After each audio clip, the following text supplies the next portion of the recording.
안녕하세요. 동길입니다. 어제 미장 같은 경우 개별적으로는 다 좋지를 않았어요.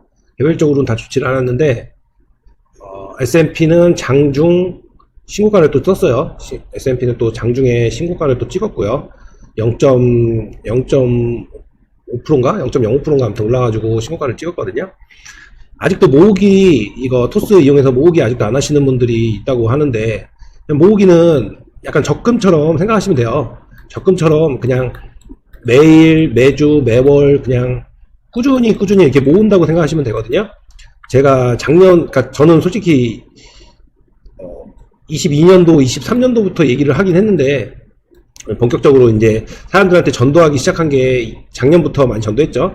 제가 스레드에도 이렇게 고정으로 해놨었고, 그리고 뭐 저희 멤버들한테도 했었고, 아마 적어도 작년부터 했던 사람들은 수익률이 좋을 거고, 올해부터 했었어도 이 4월달에 이 트럼프 빔 폭락 이때 추가 매수를 하셨으면은 많이 먹었겠죠. 그러니까 이런 거랑 똑같은 거예요. 일단 이거부터 설명해 드릴게요. 자, 대표적으로 S&P랑 QQQ 나스닥하고 다우존스, 그리고 정말 재미없는 채권, 20년 장기 채권이요. 미국 장기 채권 정도 ETF를 모으라고 하는 거예요. 근데 이 ETF만 모아도 되고, 여기다가 변화를 주셔도 되고요. 근데 이제 궁극적인 건, 변화 주는 건 제가 좀 이따 설명해 드리고, 궁극적인 거는 매일 1,000원씩 모으다가 지수가 3% 5% 빠질 때마다 추매를 하거나 아니면 모으기 금액을 늘리시면 돼요. 그러니까 뭐 실시간으로 대응이 되시는 분은, 토스는 실시간도 되니까 실시간으로 대응이 되시는 분은 추매를 하셔도 되고, 뭐 실시간 대응은 안 되셔도 장전에 걸어 놓으면, 그러니까 뭐 10,000원이든 뭐 50,000원이든 뭐 걸어 놓으면 그러면은 추매를 할 수 있잖아요. 추매를 할 수 있으니까 그렇게 하셔도 되고, 아무튼 그렇게 해서 비율은 뭐 1대 1대 2 아니면 뭐 1대 2대 1대 2 뭐 이런 식으로. 그러니까 이제 이 나스닥을 2로 넣은 이유는 변동성이 제일 크니까, 2로 넣은 거고, 그리고 이제 채권은 엄청 지금 싸니까요. 가격 자체적으로는 진짜 반등이 나온다면, 금리 인하를 하면, 그러면 채권이 언젠가 올라가겠죠. 근데 어쨌든 올해 이제 9월 달에 인하를 한다고 다들 기대를 하고 있으니까, 제 생각에는 안 할 수도 있다는 생각이 어제 PPI 보면서 좀 생각이 들긴 들었어요. 아무튼 10년, 뭐 짧게는 5년 이렇게 적금 붙는다는 생각으로 하시면 돼요. 보통 왜 10년으로 얘기했냐면, 거의 10년 주기로 이제 이런 미국 주식이 아니면 자산 시장이 변동이 있으니까 붙는다는 마음으로 하면 되고요. 그리고 이제 우리가 예전에 뭐 지금은 아니지만 저금통에 돈 넣듯이 있잖아요. 그냥 현금 쓰고 남은 돈 넣듯이. 그러니까 요즘은 뭐 거의 다 카드를 쓰거나 앱 결제를 하긴 하는데, 그냥 기분 좋아서, 뭐 기분 나빠서, 오늘 무슨 보너스 받아서, 그럴 때 그냥 추가로 넣으시면 돼요. 근데 얘는 그냥 없는 자산이다. 그냥 나는 적금, 10년짜리 적금, 5년짜리 적금 들어놓은 거다 하면서, 그냥 꾸준히 내가 돈 있을 때, 뭐 돈 없을 때 이렇게 쓰고, 그러니까 넣고 빼고 이렇게 한다는 생각으로 하시면 돼요. 뭐 솔직히 뺄 일은 별로 없긴 한데, 근데 이제 뭐 개별 주식 있는 사람들은 빼가지고 또 뭐 개별 주식 물을 탈 수도 있는 거고, 그거는 이제 리밸런싱을 하면서 할 수 있는 거니까는. 그러니까 아무튼 미국이 망하지 않는 이상 저는 좋다고 생각을 하거든요. 지금도 그렇고, 지금 뭐 미국 주식에 열광을 하고 연기금이 이걸로 수익을 많이 받고 뭐 여러 가지 말들이 많은데, 결국에는 꾸준함이에요. 개별 주식은 제가 매번 얘기하지만 20-30% 빠지는 거는 당연한 거예요. 20-30%는 뭐 실적 때문에도 있고 개별 이슈 때문에도 있고 여러 가지 이유로 20-30%가 빠질 수도 있어요.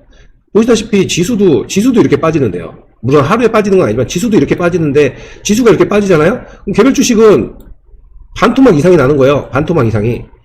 그러니까는 해지예요. 얘는 해지로, 얘는 모든 종목이 들어가 있잖아요. 그러니까 뭐 VO 같은 경우는 결국에는 500 종목이 다 들어가 있잖아요. 500 종목이 들어가 있으니까 500 종목이 다 빠지는 경우도 있겠지만, 뭐 경제적으로 안 좋은 걸로 빠질 수도 있겠지만, 근데 거의 그런 경우는 거의 없고, 뭐 300개가 빠져도 200개가 받쳐줄 수 있고, 400개가 다 빠져도 100개가 받쳐줄 수 있고, 그러니까 어느 정도의 방어가 된다는 거예요. 그래서 뭐 지수 직투도 있지만, 직투보다는 요즘 ETF도 잘 돼 있으니까 ETF로 이렇게 모으시면 되잖아요. 그러니까 가볍게 설명해 드릴게요. 자, 제가 얘기한 8월부터 모았어요. 1,000원, 뭐 솔직히 이때부터는 1,000원이 아니었어도 되는데, 지금은 1,000원이라고 얘기하는 거고, 뭐 1,000원, 2,000원씩 모았어요. 1,000원, 2,000원씩 모았어요. 매일매일 모았어요. 매일매일 모아서 그냥 냅둬요. 그냥 냅두고 올라갔잖아요. 올라갔다가 내려요. 내리네? 그러면은 이때 뭐 2,000원, 이때 3,000원, 뭐 이때 10,000원, 뭐 이때 50,000원, 이때 10만원. 뭐 솔직히 이때는 VO를 뭐 한 주, 두 주 사도 되는 거죠. 이럴 때는. 이렇게 많이 빠졌을 때는. 궁극적으로 보면은 크게 보잖아요. 결국에는 많은 일들이 있지만 결국에는 우상향을 하기 때문에 제가 모으라고 하는 거예요. 그래서 이런 찬스들이 오면은, 이런 찬스들이 왔을 때, 그럴 때 이제 가지고 있는 현금을 태우는 거예요. 이런 찬스들이 왔을 때 가지고 있는 현금을 태우는 거예요. 근데 이렇게 크게 봐도 이때 4월 달에 진짜 엄청 많이 빠진 게 보이잖아요. 그러니까 이런 찬스 때 하는 거예요. 왜 제가 1,000원씩, 2,000원씩 모으라고 하냐면, 그냥 이럴 때는 신경 안 쓰고 모으는 거예요. 모으다가 이렇게 큰 변곡점이 나왔을 때, 이럴 때 제가 맨날 가지고 있으라는, 특히 장이 좋을 때는 현금 비중 30% 이상을 가지고 있으라고 하는 이유가, 이런 기회들 때 현금이 없는 게 제일 짜증이 난다니까요. 그래서 그냥 지금 이렇게 높을 때, 이럴 때 안 사고 지금 한 주 사도 돼요. 뭐 지금부터 모아도 돼요. 모아도 되죠. 근데 지금은 그냥 1,000원, 2,000원씩 모으면서 만약에 이 빠지는 이 경우 때 기다렸다가, 솔직히 이거 지금 차트를 봐도 여기 갭 있잖아요. 여기 갭은 한 번쯤 또 올 수 있잖아요. 이 조정이 오면은 이때 또 현금 더 태우고. 그러니까 만약에 내가 30% 있다. 그러면 이 정도 조정이 왔을 때 한 뭐 530에서 520까지 VO가 빠진다 하면은 이때 뭐 5%든 10%든 현금 더 태우고. 그리고 만약에 현금이 그래서 만약에 20% 줄었잖아요. 그럼 또 다시 신고가를 깨요. 그러면 그때 뭐 25% 채우고 나머지 현생에서 끌어다는 돈 채우면 되니까. 이런 식으로 약간 하셔도 돼요. 뭐 비중이 많다면 그냥 신경 안 쓰고 그냥 꾸준히 모으셔도 되고요. 대신 신경을 안 쓰고 꾸준히 모으는데, 그런데 이런 찬스 왔을 때는 현금을 태워야 되는 거죠. 왜냐면 그래야 평단도 낮아지고, 그리고 내가 가지고 있는 비중이 커지잖아요. 1,000원씩 모아가지고 어떻게 해요 하니까, 그럼 1,000원씩 모으다가 이런 기회 때 내가 현금을 더 태우잖아요. 그럼 내가 만약에 이렇게 꾸준히 모아가지고 한 주를 모았어요. 뭐 10주를 모았어요. 그런데 이런 찬스가 오잖아요. 이런 찬스가 왔을 때 그러면 뭐 5주를 더 살 수도 있는 거고, 뭐 10주를 더 살 수도 있는 거고요. 그러니까 이런 찬스가 왔을 때 하는 거예요. 물론 이 하락이 꼭 끝은 아닐 수도 있어요. 이 하락이 끝은 아니고 더 빠질 수도 있으니까 항상 현금 비중은 가지고 계셔야 돼요. 그러니까 그런 거를 잊지 말고 보시면 되고, 이제 차트적으로 넘어가면 보시다시피 추세선을 다 뚫었어요. 다 뚫고 올라갔어요. 근데 이제부터 또 조심해야 되는 게, 그냥 이건 차트적인 분석이에요. 자, 이때도 추세선을 깨고 올라갔죠. 22년도. 그리고 나서 조정이니 그리고 하락을 한 거예요. 저는 솔직히 얘기하면 올 하반기, 3분기까지는 아니어도 한 4분기에는 조정이 또 한번 올 것 같거든요. 어제 PPI 보신 분들도 계시겠지만, 결국에는 이게 소비자건 아니면 기업이건 이 관세, 트럼프 관세에 대한 이 부담을 누군가 져야 돼요. 절대 나라에선 지진 않아요. 지금 뭐 미국 자체가 부채가 많기 때문에 나라에서 질 수는 없어요. 나라는 계속 이 부채 때문에라도 관세 전쟁을 해서 최대한 돈을 끌어들일 수 있는 이 방법을 찾을 거예요. 트럼프는 어차피 그런 사람이고. 그러니까 그렇게 해서 방어를 할 거고. 근데 이 방어를 하는데 누군가는 피해를 봐야 돼요. 우리가 주식도 그렇지만 내가 돈을 벌면 누군가는 손해를 봐야 돼요. 누군가는 손해를 본 돈을 내가 번 거기 때문에. 그러니까 이 관세도 결국에는 이 부담이나 이 피해를 누군가는 보겠죠. 소비자, 그러니까 국민들, 미국 사람들, 뭐 우리도 똑같지만요. 그리고 기업들이 결국엔 전가를 해야 돼요. 왜냐면은 물가가 비싸지고, 뭐 원자재가 비싸지고, 뭐 그러다 보면은 기업이 이 사업을 발전시키려면은 투자를 계속 해야 되는데, 물론 현금 많은 기업은 크게 걱정을 안 하겠죠. 뭐 애플이나 이런 구글이나 현금 많은 기업은 크게 걱정을 안 하지만, 그래도 어느 정도 부담이 된다는 거죠. 그러니까 그런 부분을 생각하면 저는 기회가 또 온다고 생각해요. 솔직히 뭐 4월달만큼은 모르겠지만, 그래도 어느 정도의 갭은 온다고 생각을 하거든요. 그러니까 차트적으로 봐도 그냥 이거 그냥 내피셜이에요. 자, 이때 22년 코로나 때 빠지고 나서 계속 올랐어요. V자 그리고 계속 꾸준히 올랐어요.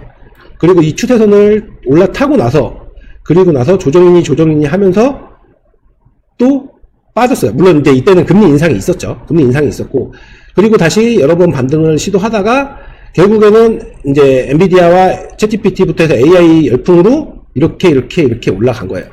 그리고 트럼프 관세 폭탄 맞고 다시 신고가를 쓰는 거죠. 그러니까 제가 왜 이런 지수 차트나 선물 차트를 보라고 하냐면, 이런 큰 틀을 보시라는 거예요. 안 빠질 수도 있어요. 뭐 더 갈 수도 있겠죠. VO가 620불을 넘을 수도 있고, 뭐 700불을 쓸 수도 있어요. 근데 대비를 해놓자는 거예요. 만약을 위해서. 제가 맨날 농담식으로 얘기하잖아요. 우리가 일본한테 침략을 왜 당했다고요? 방심해서요. 6.25 전쟁이 광복절이니까 6.25 전쟁이 왜 일어났어요? 방심해서요. 안 오겠지. 설마 쳐들어와? 전쟁이나? 우리나라에? 그런 아니라는 생각 때문이에요. 저는 뭐 성격이 그래서 그럴지 몰라도 저는 항상 이 대비, 그러니까 전 좀 주식하고 잘 맞는다고 생각하는 게 항상 이 대비 최악의 상황과 최고의 상황과 뭐 평범한 상황과 여러 가지 상황을 생각을 해도요. 어떻게 될지 모르잖아요. 솔직히 내일 우리가 무슨 일이 있을지 내일조차도 모르는데 오늘 지금 아침에 이거 찍고 있는데 오늘 오후에 무슨 일이 있고 오늘 저녁에 무슨 일이 있을지 아무도 모르잖아요. 그것처럼 항상 대비를 해놔야 돼요. 그러니까 여러분들이 항상 이 꼭대기에 항상 물리는 이유가 그런 대비 없이 투자를 하기 때문이에요. 내가 여기 빠지는 것도 대비해야 되고 여기 빠지는 것도 대비해야 되고 여기 빠지는 것도 대비를 해야 돼요. 그러려면 제일 중요한 건 현금 비중이 어느 정도 있어야 된다는 거예요. 제가 뭐 좋은 종목 있어가지고 얘기해주면은 현금이 없어요. 뭐 어디에 들어가 있어요. 그러니까 이 현금 비중을 해놓으라는 거예요. 그러니까 이게 물려있는 것도 항상 어느 정도 이렇게 반등이 나올 때는 물려있는 거를 탈출시키는 기회예요.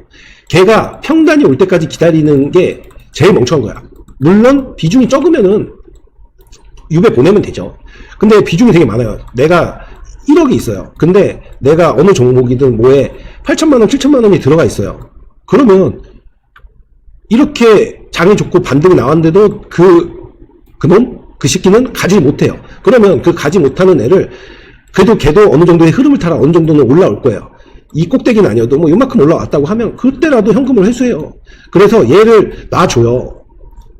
도저히 다 못 놔주겠으면은 뭐 3분의 1, 5분의 1이라도 놔줘요. 그리고 그 현금으로 이런 안전자산에다 해지를 해놔요. 그러면은 얘네가 이렇게 신고가를 찍을 때 그 현금으로 번 수익이 있을 거 아니에요? 그 수익으로 또 얘를 물을 타든 아니면 얘 또 빼서 또 다른 걸로 하든 이렇게 자꾸 리밸런싱을 해야 돼요. 자꾸 바보같이 과거에 연연해가지고 과거에 묶여 살지 말고요. 자꾸 스위칭을 해줘야죠.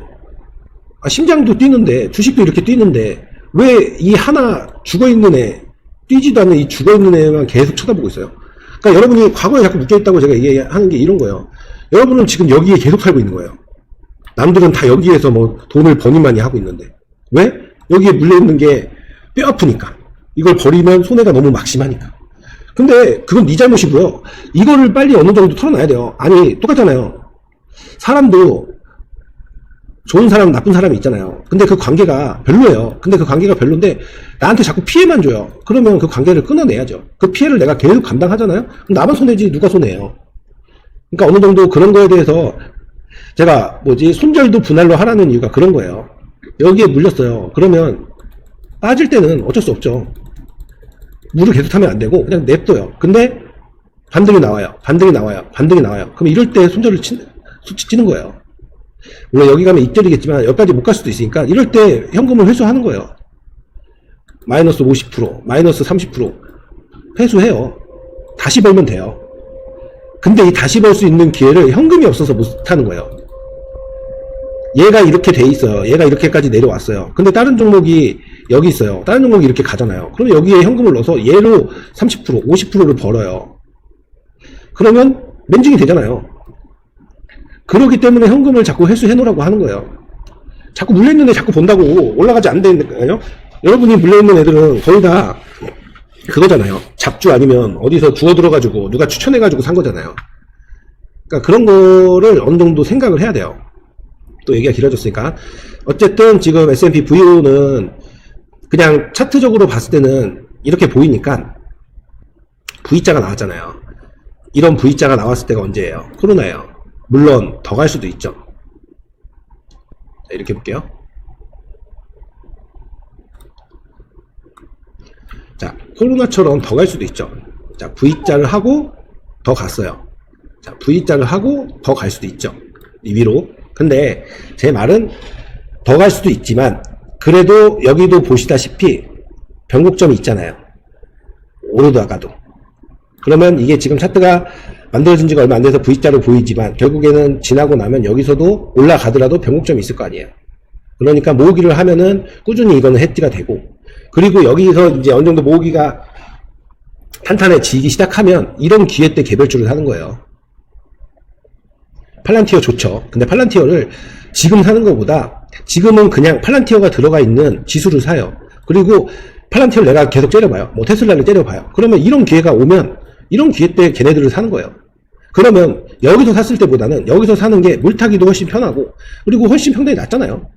여기 기회도 올 수가 있는 거고요. 팔랑티어가 빨랑티어라고 진짜로 이 22년 23년도까지만 해도 빨랑티어라고 진짜로 놀림 많이 받았어요. 엔비디아도 똑같고 행보디아라고 놀림 받았고 애플 망했다고 했고 뭐 구글 이제는 누가 검색하냐고 했고 그러니까 항상 이렇게. 그래서 결론은 기회를 잡아라. 기회까지 기다려라. 그 기회가 언제 올지 모르니 대비를 해놔라. 결론은 이겁니다. 어쨌든 지금 신고가를 장중에 또 찍었으니까 그러니까 여기를 더 갈 수도 있으니까는 그거는 모으기로 하고 그리고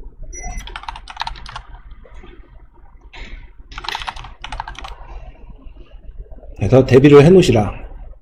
이거 모으기는 계속 지금도 안 늘렸어요. 지금부터 그냥 지수 모으기 계속 하고요. 하고 이 빠질 때 추가 매수 하면서 그러니까 추가 매수가 결국 분할 매수예요. 빠질 때 추가 매수 하면서 이런 기회가 왔을 때 뭐 한 주를 사든 아니면 1,000원씩 모으던 걸 몇만 원씩 모으는 걸로 바꾸든 뭐 그런 식으로 바꾸면 되니까요. 그러니까 이게 대응이에요. 대비를 해놓고 대응은 이렇게 변동성이 나왔을 때 대응을 하는 거고요. 그러니까 대비는 결국 현금이고요. 대응은 내가 그때마다 그어놓은 기준선에 맞게 내가 대응을 하는 거예요. 그러니까 그렇게 하시면 되고요. 어쨌든 지금 S&P VO 기준으로 보니까는 이런 시나리오도 있다는 거 한 번쯤 생각해 주세요. 그러니까 다시 한번 얘기해 드리면 코로나 때처럼 이렇게 계속 우상향 하다가 조정인 척 하다가 하락을 나오는 이런 경우도 생길 수가 있어요. 아까 얘기한 관세 때문에 나오는 리스크들이 언젠가 나올 거라 생각하는데 제가 볼 땐 그걸 4분기 정도로 보고 있거든요. 그러니까 지금 1, 2분기는 실적이 다 좋았잖아요. 서프라이즈도 많이 나왔고 그래서 더 올라간 건데 근데 이제 이 부담감이 실질적으로 나오는 게 4분기 아니면 내년 1분기예요. 물론 금리 인하를 함으로써 어느 정도 만회가 될 수도 있지만 근데 어쨌든 이 실적들은 과거 데이터를 모아서 나오는 실적이니까 그래서 그 부분을 좀 생각하셔야 될 것 같아요. 그래서 일단 이 VO나 뭐 i부부나 뭐 이거는 영상 보시면 나와 있으니까 그거는 알아서 고르시면 되고요. 그러면 이제 QQQ 나스닥을 한번 볼게요. 자, QQQ를 모으셔도 되고 근데 그러니까 지금은 솔직히 뭐 QQQM이 이제 1배짜리거든요. 나스닥 1배짜리인데 QQQM을 모으셔도 되고 뭐 솔직히 1배는 그렇게 큰 레버리지가 아니니까 상관은 없긴 한데 뭐 지금은 근데 QQQ를 모으는 게 전 낫다고 보고 이런 조정이 나왔을 때 QQQM을 하는 것도 나쁘진 않은데 아무튼 QQQM으로 한번 볼게요. 결국에는 나스닥 추종이니까는 똑같이 움직인다고 생각을 하고요. 추세선을 이렇게 2개 그었어요. 2개 긋고 이제 하나 더 중간에 끼워 놓는다면 대충 이쯤으로 할게요.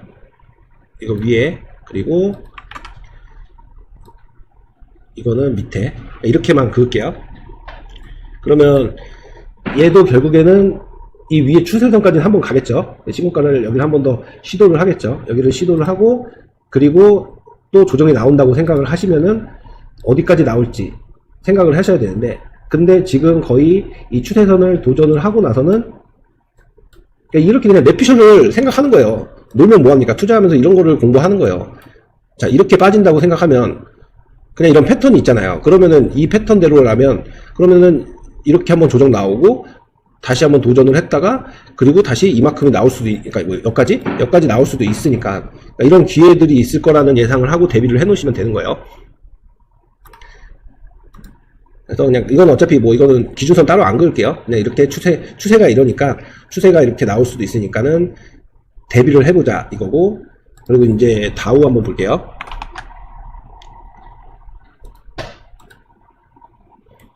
제가 왜 다우도 왜 놓느냐면 뭐 배당 ETF도 많아요. 여러분들이 뭐 알든 모르든 뭐 SNS든 유튜브든 많이 얘기해주는 배당 ETF도 많아요. 근데 배당 ETF는 솔직히 저는 50도 아니고 한 50이나 60 이상 되신 분들만 했으면 좋겠어요. 배당 ETF는 그냥 안정적으로 내가 꾸준히 모아서 배당으로서 이득을 내는 건데 근데 이거는 그냥 진짜로 그냥 안전자산을 내가 모아놓는다는 생각으로 하는 거라서 저는 별로 추천 안 해요. 재미가 없기도 하고 그러니까 그냥 그럴 거면 배당과 성장이 같이 있는 다우를 모으는 게 전 낫다고 생각하거든요. ETF는 디아예요. 디아인데 그러니까 그래서 얘도 매일 모으기를 하라는 이유가 그나마 아까 S&P나 나스닥보다는 변동성이 덜 하잖아요. 그러니까 항상 얘는 방어 방어 주식이니까 어차피 얘는 배당도 나오고 방어도 되고 그리고 성장도 하잖아요. 그러니까는 저는 다우도 괜찮다고 생각을 하거든요. 지수 모으기에는. 그러니까 다우도 이렇게 보시면은 추세선 이런 상황이니까 지금 여기 위에 추세선은 아직 가지도 못했어요. 그러니까 어떻게 보면은 만약에 S&P랑 나스닥이 신고가를 계속 뚫는 상황이면 그러면 지금 다우가 좀 더 성장할 룸이 있겠죠. 좀 더 성장할 룸이 있으니까는 그 부분도 생각하시면 될 것 같아요. 뭐 어저께 우리 법대동 때문에 유나이트 헬스가 또 나락을 갔다가 반등을 했잖아요. 그러니까는 그런 것처럼 어차피 지금 다우 1등은 유나이트 헬스니까 그러니까 또 반등이 나오면 다우도 다시 한번 신고가를 뚫지 않을까 생각을 해요. 뭐 신고가가 얼마 안 남긴 했지만 그래서 저 추세선을 도전을 할 것 같아요. 계속 이제 간다면. 그러니까 그런 부분도 그러니까 얘는 해지용으로 그러니까 지수 중에 얘는 해지용이에요. 그리고 최고의 해지인 채권인데 TLT 볼게요. 금리 인하를 안 하니까는 계속 나락을 가고 있는 건데 분석을 많이 해줬죠. 자, 지금 모든 자산 중에 제일 싼 게 채권이에요. 지금 거의 이 박스권에서 못 나오고 있죠. 한번 작년 말쯤에 한번 시도를 했다가 이제 금리 인하가 계속 미뤄지면서 자꾸 이제 못 가고 있는 건데 근데 결국에는 그러니까 차트를 거꾸로 봐도 지금 제일 싼 거는 채권이에요. TLT를 그래서 그러니까 물론 이게 다시 여기를 갈 수 있다는 보장도 없고 언제 갈지도 몰라요. 근데 어쨌든 금리 인하를 하면은 한 번쯤은 슈팅이 나올 거니까는 TLT도 어느 정도 뭐 비중을 약하게 하더라도 어느 정도 가지고 있는 건 저는 나쁘진 않다고 봐요. 근데 뭐 결국에는 근데 요즘은 가끔 그런 생각도 들어요. 채권이 지금 스테이블 코인이나 그러니까 테더나 서클이나 이쪽으로 이제 자산이 채권이 이제 이쪽 회사에 많이 들어있다 보면 과연 이제 TLT가 그렇게 큰 수급을 받을 수 있을까라는 생각도 가끔은 들긴 하니까 그러니까 그런 부분도 영상 보시면 있으니까 그런 부분도 한 번쯤은 생각해 주세요. 그러니까 이제는 솔직히 TLT를 꼭 넣어야 되나는 생각도 약간은 들긴 들어요. 근데 어쨌든 제일 싼 건 맞으니까 뭐 적어도 금리 인하하고 하면 올 하반기나 만약에 올해 금리 인하 한다고 하면 그러면은 올 하반기나 내년에는 그래도 이 120, 130은 한번 가지 않을까? 라고 생각을 해요. 근데 이 박스권만 넘으면은 갈 수 있지 않을까 생각이 들어요. 지금 이 추세선, 이 하방 추세선을 보셔도 일단 지금 시도를 했다가 계속 깨질 때마다 빠진 거였거든요. 근데 결국에는 이 밑바닥이 다 왔잖아요. 그러면 이제는 올라갈 일만 있겠죠. 물론 올라가면은 어디까지 갈지는 모르겠지만 나중에 이제 올라가게 되면은 기준선을 또 한번 그어 드릴게요. 그래서 어쨌든 지금 뭐 단기적인 기준선만 봐도 지금 83불 찍고 지금 이제 87불까지 왔어요. 87불까지 왔고 그리고 어찌됐든 지금 봐도 여기 지금 89랑 91, 92 이쪽에 이 매물대 뚫고 이제 파란 선까지 가야지 다시 100불을 볼 수 있는 상황이거든요. 그러니까 이제 9월달에 금리 인하를 하게 되면 그게 뭐 25pp든 아니면은 50bp든 다들 지금 빅스텝을 원하고 있는데 빅스텝이 나온다고 하면은 좀 더 빠르게 올라갈 수도 있고요. 그러니까 TLT도 해지용으로 어느 정도 뭐 비중을 크게는 아니어도 어느 정도 그냥 얘는 진짜 없는 돈이라 생각하고 그냥 1000원씩 그냥 꾸준히 모으시는 것도 어쨌든 잘 봐요. 지금 어쨌든 나중에 시간이 지나고 나면 여기 가 있다고 생각하면 지금 평단이 엄청 싼 건 맞잖아요. 80불에서 만약에 100불만 먹어도 그래도 이거 한번 볼까요? 몇 프로 정도를 먹는지. 지금 여기서 그러니까 지금 어제 가격에 어제 가격이 87불 정도네요. 87불에서 자, 한 100불까지만 간다고 해도 최소 15%는 먹는 거니까 그냥 뭐 지금 뭐 한 주 두 주 사라 솔직히 뭐 한두 개 조금 사도 될 것 같긴 한데 근데 오래 걸릴 놈이니까 그냥 모으기를 해서 뭐 한 20%, 30% 먹으면 빼야겠다? 약간 이런 생각으로 접근하셔도 좀 나쁘지 않다고 생각하니까요. 아무튼 지수 모으기를 지금도 늦은 거 아니니까 하라고 영상을 찍은 거니까 보시고요. 이따가 시간 날 때 국장 영상도 하나 찍겠습니다. 좋아요, 구독, 알람 설정 해주시고 감사합니다.